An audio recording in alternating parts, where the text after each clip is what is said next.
ময়মনসিংহ জেলার বালুকা উপজেলার নন্দীপুর গ্রামের পাশ দিয়ে বয়ে গেছে কিরুন্দী নদী। এই গ্রামটি সবুজে ঘেরা, প্রকৃতির কোলে শান্ত, কিন্তু এখানকার মানুষ দুর্বল নয়। গ্রামের সবচেয়ে প্রভাবশালী ব্যক্তি ছিলেন শাহাবুদ্দিন মেম্বার। দানশীলতা, কঠোরতা ও বিত্ত সব মিলিয়ে তিনি ছিলেন এক দুর্দান্ত চরিত্রের অধিকারী। তার ৩ কন্যা মীরা, মিনা ও মিতা যেন ৩টি ফুটন্ত ফুল। তাদের মা হাসনা বেগম ছিলেন গ্রামের একজন সৎ ও ধর্মপ্রাণ নারী। তবে এই পরিবারের এক বড় দুর্বলতা ছিল, তাদের কোনো পুত্র সন্তান ছিল না। এই সুযোগটাই নিতে চাইল শাহাবুদ্দিন মেম্বারের লোভী ভাতিজারা। সম্পত্তির লোভে তারা শেষমেশ এক ভয়ঙ্কর পথ বেছে নিল, কালো জাদু। ভাতিজারা এক কুখ্যাত তান্ত্রিকের শরণাপন্ন হয়। সে বলল, যে খুন করতে জানে না সে বাঁচতে জানে না। তোমরা যা চাও তা সম্ভব, তবে বিনিময়ে চাই ৩ কাউন রক্ত। ৩ কাউন রক্ত মানে ৩ জন মানুষের জীবন। এ যেন মৃত্যুর এক ভয়াবহ খেলা। গ্রামে রাতের বেলা এক অস্বাভাবিক নিস্তব্ধতা নেমে আসতো। পাখিরা ডাকতো না, কুকুরগুলো চুপ করে থাকতো, গরু ছাগল অসুস্থ হয়ে মরতে লাগলো, ক্ষেতের ফসল শুকিয়ে যেতে লাগলো, যেন কোনো অদৃশ্য শক্তি গ্রামটিকে গ্রাস করতে চাইছে। এক রাতে মীরা প্রচণ্ড জ্বরে আক্রান্ত হলো। প্রথমে সাধারণ জ্বর ভেবে গুরুত্ব দেওয়া হয়নি, কিন্তু 7 দিনের মাথায় সে আচরণ বদলাতে শুরু করলো। সে আর স্বাভাবিকভাবে খাওয়া দাওয়া করতো না, নিজের শরীরের মাংস নিজেই কামড়ে ছিঁড়ে ফেলত। তাকে শিকল দিয়ে বেঁধে রাখা হতো, কিন্তু তার অস্বাভাবিক শক্তি ক্রমেই বেড়ে চলছিল। রাত গভীর হলে সে এক অচেনা বাসায় বিড়বিড় করত, চোখ দুটি আগুনের মতো জ্বলত। 6 মাস ধরে সে এমন অস্বাভাবিক যন্ত্রণার মধ্যে কাটালো। একসময় তার চেহারা বিকৃত হয়ে গেল। একসময় যার রূপে সবাই মুগ্ধ ছিল, সেই মীরার মুখ এমনভাবে বিকৃত হয়ে গেল যে কেউ তা কল্পনাও করতে পারত না। এক রাতে, ঠিক মধ্যরাতে, মীরা হঠাৎ বিকট আওয়াজ করে চিৎকার করল। সবাই ছুটে এলো, কিন্তু ততক্ষণে সে নিথর হয়ে পড়ে আছে।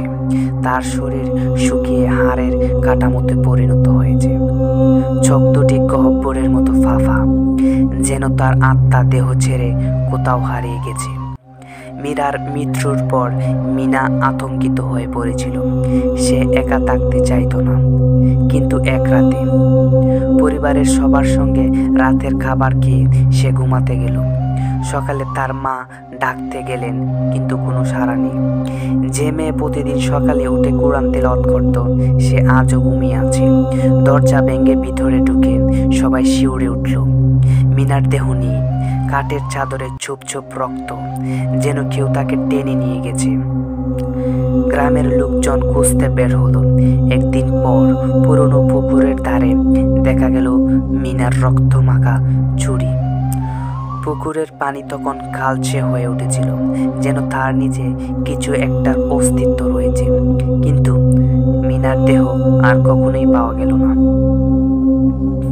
শুধু মিথা বেঁচে ছিল, কিন্তু সে ছিল আতঙ্কিত, ধীরে ধীরে শুকিয়ে যাচ্ছিল। শাহাবুদ্দিন মেম্বার অনেক কবিরাজের শরণাপন্ন হলেন, কিন্তু কোনো কাজ হলো না। শেষমেশ এক প্রবীণ কবিরাজ এলেন। তিনি বললেন, আপনার উপর কলিজা বান জাদু করা হয়েছে।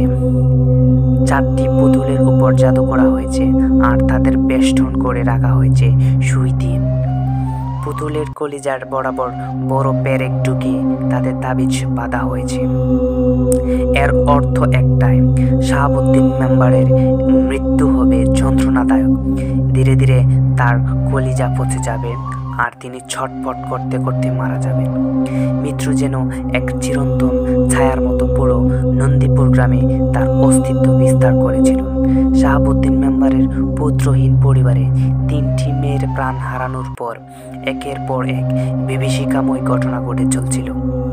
তান্ত্রিক তার কাছে এক ভয়ানক খবর জানিয়ে গিয়েছিল, আপনাকে কলিজাবান করা হয়েছে মেম্বার সাহেব। শাহাবুদ্দিন মেম্বার যখন এই কথা শুনলেন তখন তার মনে হয়েছিল এ তো সেই অশুভ কালো জাদু যা তার মেয়েদের জীবন কেড়ে নিয়েছে। এই আকাশে মেঘের মতো কালো ছায়া ছিল, কিন্তু কিভাবে এবং কেন এই যন্ত্রণার উৎস হলো সে জানত না। তান্ত্রিক সেই ভয়াবহ অভিশপ্ত কাজটি যে কিভাবে সম্পূর্ণ করেছিল তা সে বিস্তারিত জানালো। কলিজাবান একটি প্রাচীন এবং ভয়াবহ জাদু, যেখানে একটি পুতুলকে অন্ধকার শক্তির মাধ্যমে আবদ্ধ করা হয়। সেই পুতুলের বুকের ভেতর ঢুকিয়ে দেওয়া হয় একটি বিশাল পেরেক, যা তাবিজের সঙ্গে গাঁথা থাকে। পেরেক এবং তাবিজ একসাথে পুতুলের ভেতরে ঢোকানো হয় এবং এই কার্যকলাপের মাধ্যমে নির্দিষ্ট ব্যক্তি যন্ত্রণার মধ্যে মারা যায়। পুরো শরীরের ভিতরে ছড়িয়ে পড়ে এক ভয়ানক হয় আর তার কলিজা ধীরে ধীরে পচতে থাকে। এই যন্ত্রণা তাকে মৃত্যুর দিকে ধাবিত করে। শাহাবুদ্দিন মেম্বার যখন একথা শুনলেন তখন তার মনে একটি ভয়ার্থ চিন্তা ঢুকে গেল। তিনি বুঝতে পারলেন তার নিজের উপরও এই অভিশপ্ত জাদু প্রয়োগ করা হয়েছে। তান্ত্রিকের কথা শুনে তার শরীরে এক অজানা ব্যথা অনুভব করছিল, যেন কিছু একটা ভিতরে ধীরে ধীরে পচে যাচ্ছে। তখনই তার মনে একটি সন্দেহ জাগলো, এই কাজটি কারা করতে পারে। তার মনে হলো যারা তার মেয়েদের মৃত্যুর কারণ হয়েছে তারাই এই কালো জাদু প্রয়োগ করেছে। তার ভাতিজারা, যাদের সব সময় সম্পত্তি ও ক্ষমতার প্রতি লোভ ছিল, তাদের থেকেই এই অন্ধকার শক্তির আগমন হতে পারে। তিনি আর একটু গভীর চিন্তা করলেন আর সেই মুহূর্তেই তার মনে পড়ে গেল এই ভাতিজারা সব সময় এই সম্পত্তি দখলের জন্য তার উপর চাপ সৃষ্টি করছিল। তারা তার মেয়ে মীরা, মিনা এবং মিতার মৃতদেহের উপর ঝাঁপিয়ে পড়তে চেয়েছিল।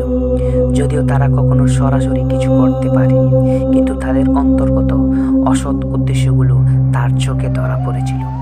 একদিন শাহাবুদ্দিন মেম্বার নিজের দুর্বল শরীর নিয়ে তান্ত্রিকের কাছে ফিরে যান। তান্ত্রিক তখন বলেছিল, এখনই সময় শেষ হয়ে যাচ্ছে। আপনার শরীরের ভিতর ধীরে ধীরে সেই পেরেক গেঁথে যাচ্ছে, আপনার কলিজা পচতে শুরু করছে, আপনার মৃত্যু খুব দ্রুত, খুব যন্ত্রণাদায়ক হবে। এরপর তার শরীরের অবস্থা আরো খারাপ হতে থাকে। তিনি দিনের পর দিন অসহ্য যন্ত্রণায় ভুগতে লাগলেন, কিন্তু যা কোনো চিকিৎসকও ঠিক করতে পারছিল না। সেটা কিভাবে তার ভাতিজারা এই অতিপ্রাকৃত শক্তির মাধ্যমে করে ফেলল তা কেউই জানত না। তার বুকের মধ্যে একটা সুতীব্র অস্বস্তি অনুভূত হয়, যেন কিছু একটা তার গাঢ় অন্ধকারে পচে যাচ্ছে। একদিন গভীর রাতে শাহাবুদ্দিন মেম্বার তার বাড়ির উঠোনে নিথর হয়ে বসেছিল। তার চারপাশে মেয়ে মীরা, মিনা, মিতা এবং তার স্ত্রী হাসনা বেগমের নিথর দেহ পড়েছিল। শরীরে কোনো শক্তি ছিল না, চোখে কোনো আশাবাদ ছিল না। তিনি জানতেন তার মৃত্যু নিকটেই এসেছে আর এই পৃথিবীতে তার কোনো ক্ষমতা আর নেই। তবে একটি বিভীষিকা ছিল যা তাকে পুরোপুরি আতঙ্কিত করে তুলেছিল। তান্ত্রিক তার মৃত্যুর পরেই তার ভাতিজাদের প্রতি অভিশাপ দিয়েছিল, তারা একে একে নিখোঁজ হয়ে যাবে। আর তার মৃত্যুর পরেই সে গম্ভীর গলায় বলেছিল, তোমরা যা করেছো তার ফল তোমাদের চিরকাল ভোগ করতে হবে। আর ঠিক সেদিন রাতেই শুরু হয় এক অদ্ভুত ঘটনা। শাহাবুদ্দিন মেম্বারের ভাতিজারা একে একে নিখোঁজ হয়ে যেতে শুরু করলো। তাদের কাউকে আর দেখা যায়নি। গাঢ় অন্ধকারে তারা যেন একে একে নিখোঁজ হয়ে গিয়েছিল, যে যার জায়গা চলে গিয়েছিল, কিন্তু কেউ আর ফিরেনি। গ্রামের মানুষ শিউরে উঠেছিল, কি হতে পারে। শেষমেশ শাহাবুদ্দিন মেম্বারের মৃত্যুর পর কিছুই আর বলা যায়নি। কেউ জানে না তার ঠিক কি হয়েছিল। কেউ বলেছিল তিনি এক নির্জন কুঠির মধ্যে মৃত অবস্থায় রয়েছিল। আবার কেউ দাবি করেছিল তিনি এক রাতেই অদৃশ্য হয়ে গিয়েছিলেন, যেন কোনো অশরীরী শক্তির দ্বারা শোষিত হয়ে তিনি পৃথিবী ছেড়ে চলে গিয়েছিলেন। তবে একটাই সত্য, নন্দীপুরে আজও রাতের নীরবতা এক অস্বাভাবিক অনুভূতি ছড়িয়ে পড়ে, যেন কিছু অতৃপ্ত বিষয় এখনো এক গভীর রহস্যের অন্তর্গত। ধন্যবাদ। ঘটনাটা যদি আপনাদের ভালো লাগে অবশ্যই সাবস্ক্রাইব করে পাশে থাকবেন।